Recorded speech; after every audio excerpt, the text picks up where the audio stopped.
Student, this is me. आज मैं आप लोगों के सामने फ़िलासफ़ी का सिलेबस जो है वो समझाने जा रही हूँ। और मैंने ये भी देखा कि यूट्यूब में इंग्लिश या फिर कॉमन लैंग्वेज में ये सब्जेक्ट अवेलेबल बिल्कुल भी नहीं है। So it is my request to all those students जो मेरे चैनल को ओपन करेंगे, तो आप मेरी वीडियो को ध्यान से सुने, उसे समझें और ऑब्वियसली इंशाल्लाह मुझे उम्मीद है कि आपको अच्छा भी लगेगा। तो इसे लाइक एंड सब्सक्राइब ज़रूर करें और अपने नियर एंड डियर फ्रेंड्स से और क्लासमेट्स के साथ मेरे इस कंसेप्ट को, मेरे इस चैनल को शेयर ज़रूर करें। तो चलिए बढ़ते हैं हम लोग आगे, सिलेबस को जानते हैं। क्लास 12 आपके फ़िलासफ़ी सब्जेक्ट का सिलेबस ये है। याद रखना कि ये जो सब्जेक्ट है ये अभी right at the moment 2 group में डिवाइड है, डिडक्टिव और इंडक्टिव। तो ग्रुप ए डिडक्टिव है और ग्रुप बी इंडक्टिव। तो अब हम लोग शुरू करते हैं कि ग्रुप ए डिडक्टिव पार्ट के अंदर हमें कौन कौन से जो टॉपिक है, जो चैप्टर्स हैं, किस किस चैप्टर से हमें अच्छे से स्टडी करनी है। तो हम लोग प्रोसीड करते हैं आगे। तो पहला चैप्टर देख लो, यहाँ पे लिखा है कि चैप्टर आर्ग्यूमेंट है। आर्ग्यूमेंट चैप्टर में आपको पढ़ना क्या है? Nature of argument, distinction between deductive and inductive argument, then argument and argument form, यानी कि आर्ग्यूमेंट जो वो कैसा होता है और आर्ग्यूमेंट फॉर्म जो है वो क्या है, किस बेसिस पे आर्ग्यूमेंट फॉर्म तैयार होता है। उसके बाद उस आर्ग्यूमेंट की वैलिडिटी और ट्रुथ क्या है, वैलिडिटी ऑफ आर्ग्यूमेंट क्या होता है and what is invalidity of an argument. इसके बाद हम लोग आगे बढ़ते हैं। हमारा जो सेकंड चैप्टर है वो है चैप्टर प्रोपोजिशन, चैप्टर 2 प्रोपोजिशन। यहाँ पे you have to understand what is a proposition in common language, or I can say in English language we know a sentence. So but in logic the sentence cannot be used as sentence. Those sentence transform into proposition, because in logic a sentence is called a proposition. So here we are having sentence and proposition. उसके बाद है classification of proposition according to quality, quantity and relation. And then we are having fourfold scheme. ठीक है, then we are having fourfold scheme of categorical proposition, यानी कि वो जो proposition है अकॉर्डिंग टू फोरफोल्ड स्कीम किस तरह से वो प्रिपेयर हो रहा है categorical proposition. Then we are having next proposition and proposition form, यानी कि प्रोपोजिशन कैसे बनता है, प्रोपोजिशन फॉर्म में क्या क्या चीज़ें आती हैं। Then distribution of terms, rules of transforming sentences into logical proposition. So यहाँ पे आप ये देख लो कि रूल्स के अकॉर्डिंग ही आप किसी भी सेंटेंस को लॉजिकल फॉर्म में ट्रांसफॉर्म कर सकोगे। Next is chapter 3 which is opposition of proposition. So the point A is concept of opposition of proposition, point B is traditional square of opposition, point C is inference by opposition, point D is law of inference by types of opposition.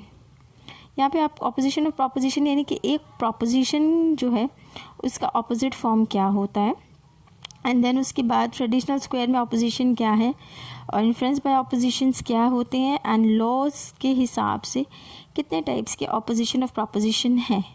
We have to proceed to the next chapter now, which is chapter 4. So in chapter 4 we are having immediate inference, classification of inference into immediate and mediate. Okay, classification हो रहा है पहले कि inference जो है वो कितने types हो रहे हैं, उसकी क्या क्लासिफिकेशन है उसकी। तो इसकी 2 ही क्लासिफिकेशन आती है, which is immediate and mediate. Here we are having this chapter as immediate inference. तो यहाँ पे हम लोग ये जानेंगे कि इमीडिएट इन्फ्रेंस में क्या क्या उसके टाइप्स हैं। तो पहला है conversion as a form of immediate inference, then rules of conversion, and then kinds आता है कि कन्वर्जन की क्या और क्या टाइप्स होती है। तो simple conversion and conversion by limitation.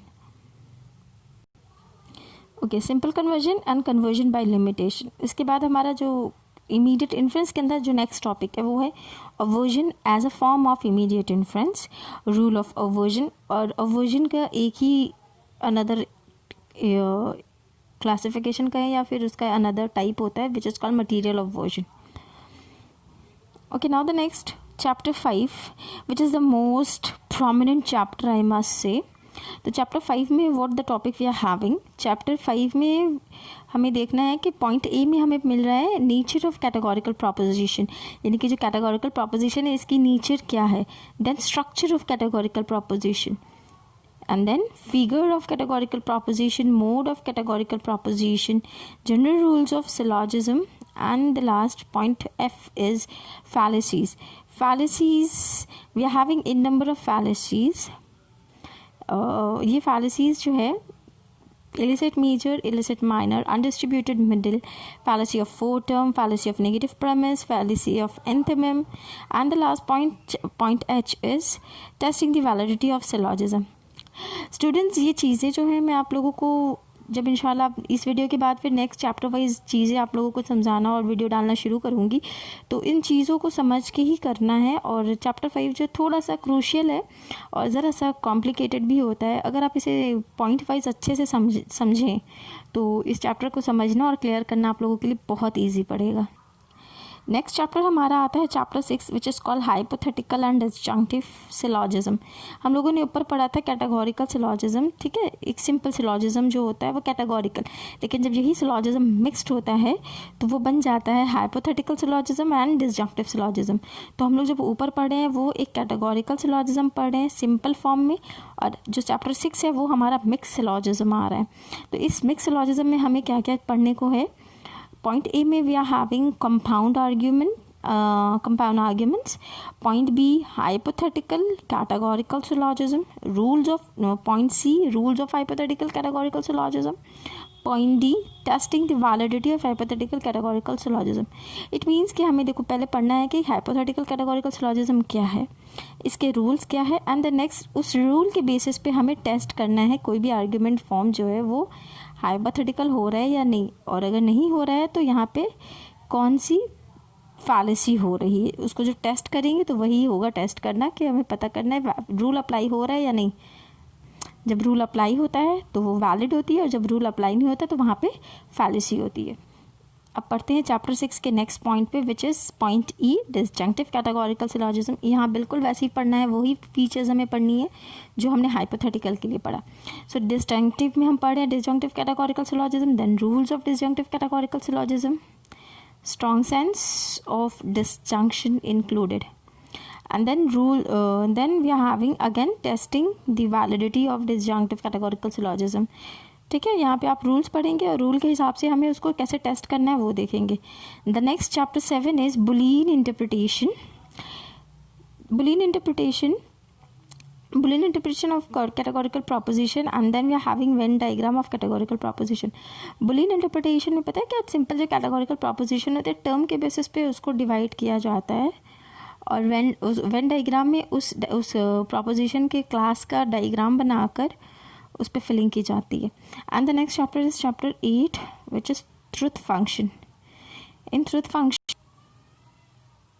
Truth function we are having variables and constants, truth functional propositions such as negation, conjunction, disjunction, material, equivalence, truth values such as tautology, self contradictory and contingent. ठीक है, ऊपर में जो हम लोगों ने वो पढ़ा है ना functional proposition, truth functional proposition, ये प्रोपोजिशंस के बेसिस पे हमें सिंबल समझ में आएंगे, कुछ साइन समझ में आएंगे, और उस साइंस के साइन जो है वो साइन से ही हम ट्रुथ वैल्यू पता करेंगे. And then truth table method for testing the proposition form and also argument form.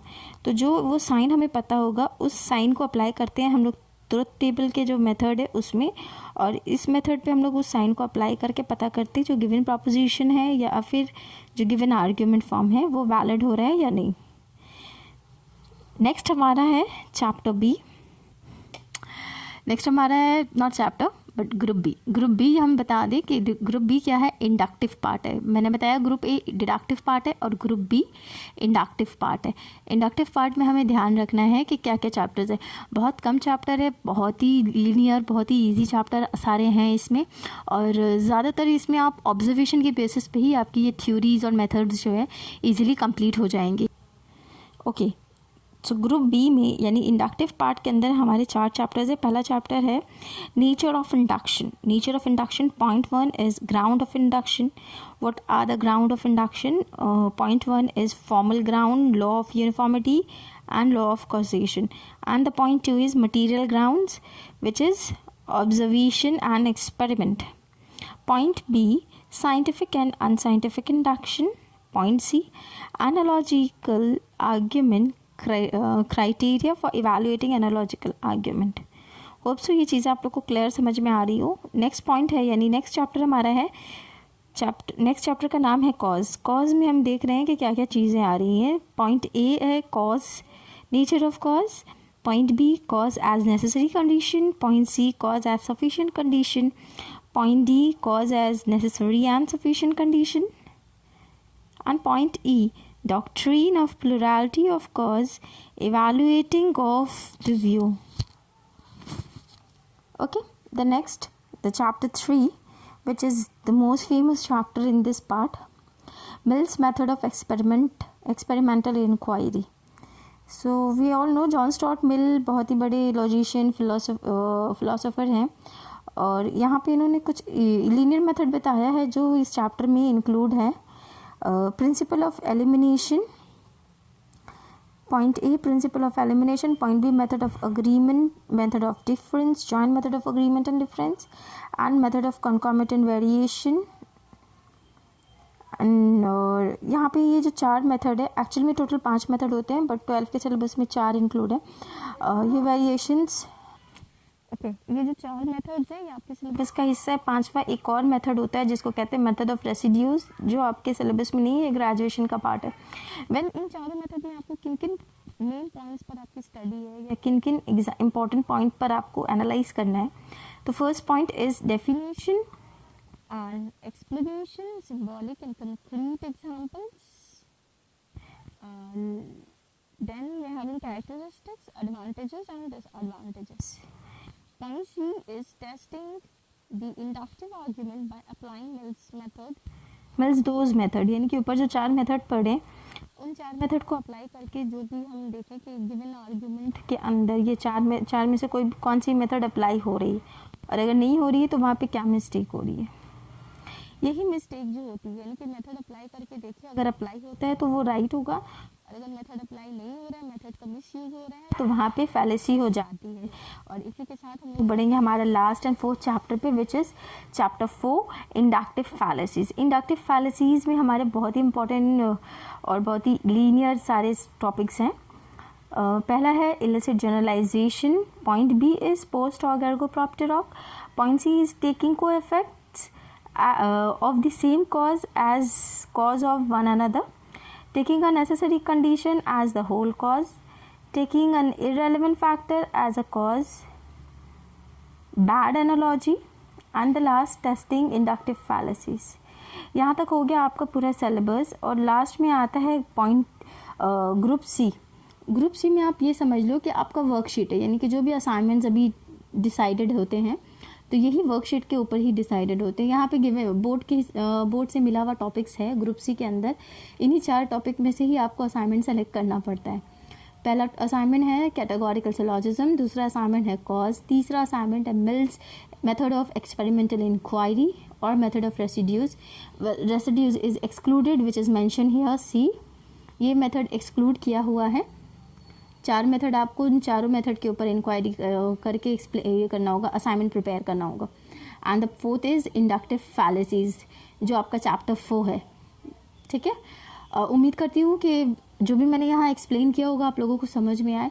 और please like and subscribe my channel, and also please share it, because जो इन्फॉर्मेशन आप लोगों को समझ में आए वो क्लियर हो, तो ज़रूरी है कि आपके फ्रेंड्स और क्लासमेट्स को भी वो चीज़ें क्लियर होनी चाहिए. Best of luck to all. Thank you very much.